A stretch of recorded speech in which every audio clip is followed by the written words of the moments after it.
Advocate Lalkumar, Wayanad രക്തസാക്ഷികൾ എന്ന പട്ടികയിൽ നമുക്ക് ഉൾപ്പെടുത്താൻ പറ്റുന്ന ആളുകളല്ല.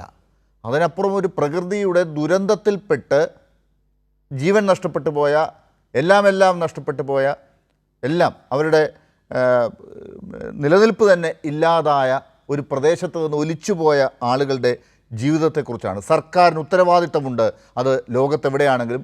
അതൊക്കെ അങ്ങനെയുള്ള ഘട്ടങ്ങളിൽ ലോകത്തെ സർക്കാരുകളൊക്കെ അത് ചെയ്യുന്നുണ്ടോ എന്നുള്ളത് എനിക്കറിയില്ല, അത് നമ്മൾ പരിശോധിക്കേണ്ടതാണ്. പക്ഷേ കേരളത്തിൽ ഇത്തരം അനുഭവങ്ങൾ പല ഘട്ടങ്ങളിലായി കഴിഞ്ഞ 10 കൊല്ലത്തിനിടയിൽ ഉണ്ടായപ്പോഴൊക്കെ നമ്മുടെ സർക്കാരുകൾ ഇടപെട്ടിട്ടുണ്ട്. വയനാട്ടിൻ്റെ കാര്യത്തിൽ സർക്കാർ മുഖ്യമന്ത്രിയുടെ ദുരിതാശ്വാസ നിധിയിലേക്ക് സംഭാവന ചെയ്യാൻ പറയുകയും അതനുസരിച്ച് സംഘടനകളും വ്യക്തികളുമൊക്കെ അതിലേക്ക് സംഭാവന ചെയ്യുകയും അതനുസരിച്ച് അതിൽ നിന്ന് കിട്ടിയ പണമനുസരിച്ച് സർവകക്ഷി യോഗത്തിൻ്റെ കൂടി തീരുമാനമനുസരിച്ച് അവിടെ ഒരു ടൗൺഷിപ്പിലേക്ക് നീങ്ങുകയും അതിൽ വീട് വേണ്ടാത്തവർക്ക് മറ്റ് കാര്യങ്ങളിലേക്ക് പോകാനുള്ള ചോയ്സ് അവിടെ അനുവദിക്കുകയും ഒക്കെ ചെയ്തിട്ടുണ്ട്. ദുരന്തമുണ്ടാകുമ്പോൾ സർക്കാർ അക്കാര്യത്തിൽ ഇടപെടുകയും അതിന് പ്രോത്സാഹനവും അതിന് സഹായവും ചെയ്യേണ്ട മറ്റുള്ളവർ. പക്ഷേ നമ്മുടെ നാട്ടിൽ വയനാട്ടിൻ്റെ കാര്യത്തിൽ എന്താണ് ചെയ്തത് പ്രതിപക്ഷം എന്നുള്ളത് കണ്ടു. അവിടെ അവർ തന്നെ പിരിവിന് ഇറങ്ങുന്നത് നമ്മൾ കണ്ടു. അത് വിശ്വസിച്ച് കുറച്ചാളുകൾ, ഇന്നിപ്പോൾ ശ്രുതിയുടെ പേര് വരെ വരുന്നുണ്ടായിരുന്നു, ശ്രുതിയെ ഞാൻ പ്രത്യേകം പരിചയപ്പെടുത്തണ്ടല്ലോ, ശ്രുതിയുടെ പേര് വരെ വരുന്നുണ്ടായിരുന്നു. അവരൊക്കെ അക്കാര്യത്തിൽ വിശ്വസിച്ച് സർക്കാരിൻ്റെ 15 ലക്ഷം വാങ്ങി അപ്പുറത്ത് വീട് കിട്ടുമെന്ന് കരുതിപ്പോയവരാണ്. ഇപ്പോൾ തിരിച്ച് അവിടെ വീടില്ലാന്ന് മനസ്സിലാക്കി വരുന്നു. അങ്ങനെയുള്ള കാര്യത്തിൽ കണക്ക് ചോദിച്ചതിനെക്കുറിച്ചാണ് ഇപ്പോൾ ആ കണക്കിലെ പിഴവാണ് ഞാൻ ചോദിച്ചത്. ഇന്ന് രാവിലെ ഒരുപാട് കാലങ്ങൾക്ക് ശേഷം, ചോദ്യങ്ങൾക്ക് ശേഷം മാധ്യമങ്ങളെല്ലാം ചോദിച്ച് മടുത്ത് തെരഞ്ഞെടുപ്പിന് 4 ദിവസം ഉള്ളപ്പോൾ സണ്ണി ജോസഫ് ഇതാ ഒരു കണക്ക് പറയുന്നു. താങ്കൾക്ക് ആ കണക്കിൽ ഒരു പിഴവും കണ്ടെത്താനായില്ലേ? അതിന് 10ാം ക്ലാസ് വരെ പോലും പോകണ്ടല്ലോ. 5ാം ക്ലാസ് വരെ പോയ ഒരു കുട്ടിക്ക് പോലും ആ കണക്ക് കൂട്ടിയും കുറച്ചും തെറ്റാണെന്ന് മനസ്സിലാക്കാൻ എത്ര സമയം വേണം? അത് ചോദിച്ചപ്പോൾ എൻ ശ്രീകുമാർ പ്രതികരിച്ചത് താങ്കൾ കണ്ടല്ലോ. താങ്കളുടെ പ്രതികരണം എന്ത്?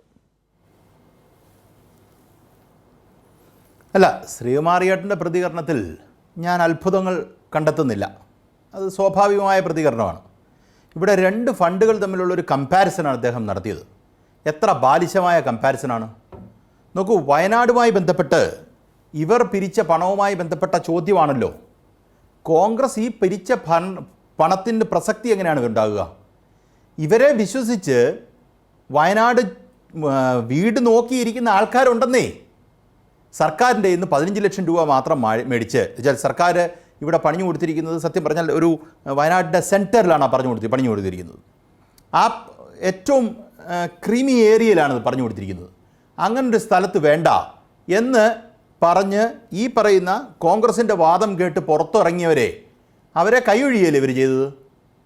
അവരോടല്ലേ ഈ മോശം പ്രവൃത്തി ചെയ്യുന്നത്? അവർ കോൺഗ്രസിൻ്റെ വാക്ക് കേട്ടില്ലായിരുന്നെങ്കിൽ സംസ്ഥാന സർക്കാരിൻ്റെ വാക്ക് കേട്ട് അവർ അവിടെ വീട് മേടിക്കാൻ ശ്രമം നടത്തത്തില്ലായിരുന്നോ? അപ്പോൾ ഇത് സംസ്ഥാന സർക്കാരുമായി ബന്ധപ്പെട്ട ഒരു വിഷയം കൂടിയാണ് കോൺഗ്രസിൻ്റെ ഫണ്ട്. അതല്ലാതെ CPM-ൻ്റെ ആഭ്യന്തര കാര്യം പോലൊരു പ്രശ്നമല്ല ഇത്. CPM-ൻ്റെ ആഭ്യന്തര കാര്യത്തിലേക്ക് ഞാൻ വരാം, അതോടെ നിൽക്കട്ടെ. ഇത് രണ്ടും തമ്മിലൊരു കമ്പാരിസൺ നടത്തുമ്പം ശ്രീകുമാറിയേട്ടൻ എനിക്ക് തോന്നുന്നു ഇച്ചിരൂടെ ജാഗ്രത പുലർത്തേണ്ട. ഇപ്പം കോൺഗ്രസിനെ തെരഞ്ഞെടുപ്പ് അടുത്ത് നിൽക്കുന്ന കാലമായതുകൊണ്ട് ഒരു രക്ഷപ്പെടുത്തിയെടുക്കൽ പ്രോസസ്സ് ഇവിടെ നടക്കുന്നുണ്ട്. അത് പോട്ടെ, അത് നടക്കട്ടെ. രാഷ്ട്രീയമായി വേറൊരു വാദം വെക്കാൻ പറ്റത്തില്ലെങ്കിൽ ചിലപ്പോൾ ഇങ്ങനെ തന്നെ വെച്ച് പോവാം. സത്യത്തിൽ ഈ 15 ലക്ഷം മേടിച്ചു പോയവരൊക്കെ എന്താണ് ചെയ്യേണ്ടത്? അവർക്കിത് കൊടുക്കുമോ? അത് നിൽക്കട്ടെ, അതവിടെ നിൽക്കട്ടെ. ഇവിടെ ചോദ്യവുമായി ബന്ധപ്പെട്ട എങ്ങനെയാണ് ചോദ്യം പ്രസക്തമായി വരുന്നത്? VD സതീശൻ പറഞ്ഞത് അവിടെ വയനാട്ടിൽ വീട് പണി തുടങ്ങിയെന്നാ. അതിന് സംശയമുണ്ടോ? വീട് പണി അവിടെ തുടങ്ങി എന്നാണ് VD സതീശൻ കഴിഞ്ഞ കുറച്ച് ദിവസങ്ങളായി മാധ്യമപ്രവർത്തകർക്ക് പറയുന്നത്. KPCC അധ്യക്ഷൻ പറയുന്നത് വീട് പണിയാനുള്ള കാശില്ല എന്നാണ് അദ്ദേഹം പറയുന്നത്. ഇത് രണ്ടും എങ്ങനെ ചേർന്ന് പോവും? ഒന്നത്. 2, അതിനെക്കാട്ടിലും പ്രസക്തമായ മറ്റൊരു കാര്യമുണ്ട്. നോക്കൂ, മുസ്ലിം ലീഗ് പിരിച്ച പണം, എൻ്റെ ഓർമ്മ ശരിയാണെങ്കിൽ 45 കോടിയോ മറ്റാണ് അവർ പിരിച്ചത്. അതിനനുസരിച്ച് അവരവരുടെ പ്രവർത്തനത്തിലേക്ക് പോവുകയും ചെയ്തു. ഈ പറയുന്ന മുസ്ലിം ലീഗ് പണം പിരിച്ചതുമായി ബന്ധപ്പെട്ട് ഒരാക്ഷേപം നമ്മൾ ഉന്നയിച്ചില്ലല്ലോ. UDF-ൻ്റെ ഏറ്റവും ശക്തരായ ഘടകകക്ഷിയല്ലേ അവരെക്കുറിച്ച് നമ്മൾ ഈ പറയുന്ന കാര്യങ്ങൾ പറഞ്ഞില്ലല്ലോ. ഇപ്പോൾ അവരുടെ വീടിൻ്റെ വലിപ്പത്തെക്കുറിച്ചും അങ്ങനെയുള്ള രാഷ്ട്രീയ ആരോപണങ്ങൾ വന്നിട്ടുണ്ട്. അതവിടെ നിൽക്കട്ടെ. പക്ഷേ പണം പിരിച്ചതുമായി ബന്ധപ്പെട്ട് ലീഗ് എത്ര പിരിച്ചു, ലീഗിൻ്റെ അക്കൗണ്ടിൽ ഏത് വന്നു എന്നുള്ള കാര്യങ്ങളൊന്നും ഇവിടുത്തെ രാഷ്ട്രീയമായിട്ടൊരു ആരോപണം വന്നില്ലല്ലോ. അപ്പോൾ UDF-നെ ഈ പറയുന്ന ബാക്ക് ഫുട്ടിലാക്കത്തക്ക രീതിയിൽ ഒരു ശ്രമം LDFോ CPIMോ നടത്തുന്നു എങ്കിൽ എന്നാൽ ഈ കാര്യങ്ങളോട് ചോദ്യം ചെയ്തുകൂടെ? അങ്ങനൊരു ചോദ്യം ഉന്നയിച്ച് വന്നിട്ടില്ല. കാര്യം അവർ പറയുന്നു അവർക്ക് 45 കോടിയോ മറ്റോ വന്നു, 45 എൻ്റെ ഓർമ്മ. ആ 45 കോടി പിരിച്ച ലീഗ് എന്ന് പറഞ്ഞാൽ മലപ്പുറത്ത് മാത്രമുള്ളൊരു പാർട്ടിയാണ്, അല്ലെങ്കിൽ ഈ പറയുന്ന മലബാറിൽ മാത്രമുള്ളൊരു പാർട്ടിയാണ്. സൗത്തിലോട്ടൊന്നും ലീഗില്ല. സംസ്ഥാനത്ത് മൊത്തം കിടക്കുന്ന ഒരു ദേശീയ പാർട്ടിയായ കോൺഗ്രസ് പാർട്ടി പിരിച്ചത് 5 കോടി. ഇത് വിശ്വസിക്കണമെങ്കിൽ നമ്മൾ വെറും പൊട്ടനായിരിക്കണം. കോൺഗ്രസ് പിരിച്ചത് 5 കോടിയും ലീഗ് പിരിച്ചത് അതിനെക്കാട്ടിലും 9 മടങ്ങ് അധികം പിരിക്കാനുള്ള ശക്തി ലീഗിനുണ്ടായി എന്ന് പറയാൻ നമ്മൾ സമ്മതിക്കാൻ പോകുന്നില്ല. ആ ചോദ്യം ചോദിക്കുക തന്നെ ചെയ്യും. അതൊരു രാഷ്ട്രീയ ചോദ്യം. നോക്കൂ, തെരഞ്ഞെടുപ്പിൻ്റെ തലേദിവസം ചോദിക്കുന്നതല്ല ഇത്. ശ്രീമാറിയേട്ടന് അറിയാം, എത്രയോ ചർച്ചകളിൽ നമ്മൾ ഇത് വീണ്ടും വീണ്ടും വീണ്ടും എടുത്ത് ചോദിച്ചിട്ടുള്ള ചോദ്യമാണ്. ഈ തെരഞ്ഞെടുപ്പ് പറഞ്ഞെന്ന് പറഞ്ഞാണ് ചോദിച്ചത്. വയനാട്ടിൽ ഇവർ പറഞ്ഞ കാലം തൊട്ട് നമ്മൾ ചോദിച്ചുകൊണ്ടിരിക്കുന്ന ചോദ്യമാണ്. ഈ ജനം കേട്ടുകൊണ്ടിരിക്കുന്ന ചോദ്യമാണത്. ഒരു സംശയവുമില്ല കാര്യത്തിൽ. ഇവരെ സംബന്ധിച്ചിടത്തോളം നിങ്ങൾ ആലോചിക്കുക, നാണക്കേടല്ലേ ഇവർക്ക്? ഇവർക്ക് ലീഗ് പിരിച്ചതിൻ്റെ അത്രയും പോലും പിരിക്കാൻ പറ്റിയിട്ടില്ലെന്ന്. 9 ലക്ഷം രൂപ ആപ്പ്. ആരാണ് ഈ ആപ്പ് ഉണ്ടാക്കിയത്?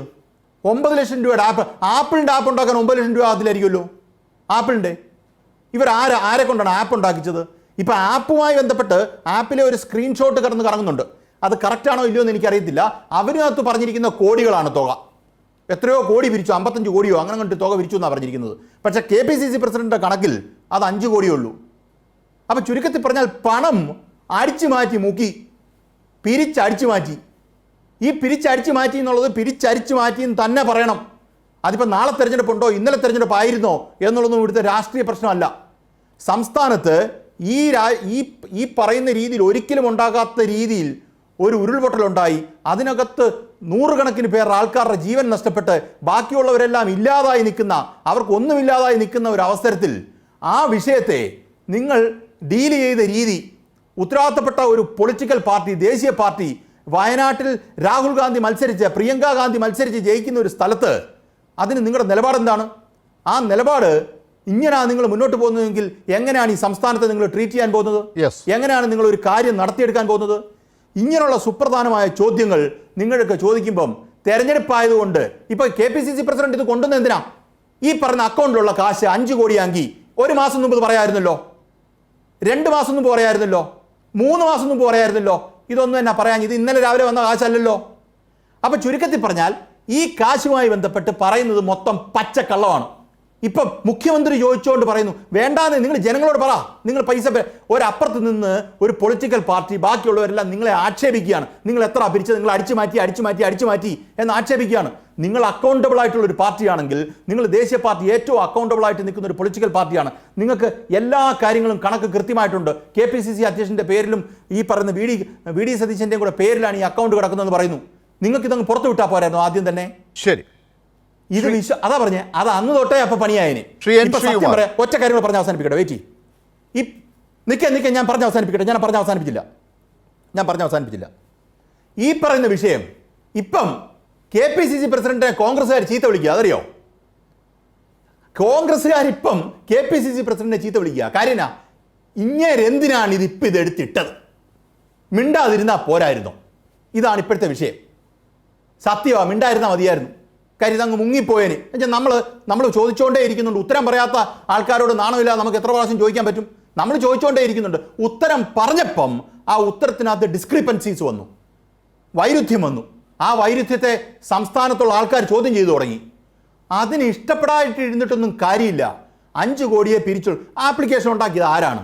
അടുത്ത ഈ പറയുന്ന ഒരു കാര്യമായിട്ട് ബന്ധപ്പെട്ട കൂത്തുപറമ്പുമായിട്ട് ബന്ധപ്പെട്ടൊരു കാര്യം പറഞ്ഞു. നോക്കൂ, കൂത്തുപറമ്പിൽ പൈസ പിരിച്ചു എന്ന് പറയുന്നു.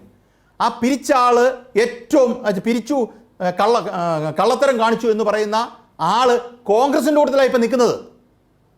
ആ കോൺഗ്രസിൻ്റെ അപ്പുറത്ത്, കോൺഗ്രസിൻ്റെ പാളയത്തിൽ കോൺഗ്രസിൻ്റെ സീറ്റ് മേടിച്ച് കോൺഗ്രസിന് അദ്ദേഹം ജയിക്കാനുള്ള കാര്യങ്ങളല്ലേ അദ്ദേഹം നോക്കത്തുള്ളൂ.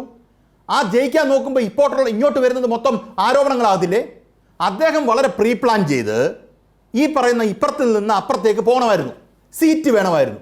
അതിനൊരു ആരോപണമായി അദ്ദേഹം മുന്നോട്ട് വരുന്നു. ഇതാണ് സംഭവിക്കുന്നത്. ഈ സംഭവം ഈ പറയുന്ന ആ മനുഷ്യന് ഇച്ചിരൂടെ ക്രെഡിബിലിറ്റി കിട്ടിയതിനെയും അങ്ങേരെ എങ്ങും പോകാതിരിക്കുകയായിരുന്നെങ്കിൽ, സാധാരണ ഇച്ചിരി പ്രജ്ഞയുള്ള ആൾക്കാർ ചിന്തിക്കുമ്പോൾ അങ്ങേര് ആ റോഡിൽ തന്നെ നിൽക്കുകയാണ്. അങ്ങോട്ടോ ഇങ്ങോട്ടോ പോവുക, ഞാൻ CPM കാരനാണ് അല്ലെങ്കിൽ CPM സഹയാത്രികനാണ് എന്ന് പറഞ്ഞൊരു വിമർശനമായിരുന്നു ഉന്നയിക്കുന്നെങ്കിൽ ന്യായമുണ്ട്.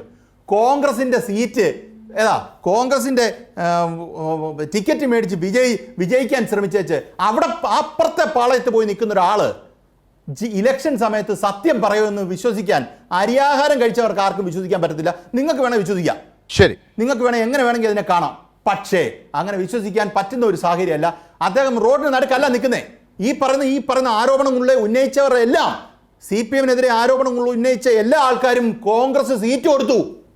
അപ്പൊ കോൺഗ്രസ് സീറ്റ് കൊടുക്കുമ്പം കോൺഗ്രസിന്റെ കൂട്ടത്തിൽ നിന്ന് ജയിക്കാൻ നോക്കുന്ന ആൾക്കാർ CPM-നെ കുറിച്ച് സത്യം പറയോ? ഇതിനകത്ത് മൊത്തം മോശമാണെന്നേ പറയത്തുള്ളൂ. അങ്ങനെ ജയിക്കണം.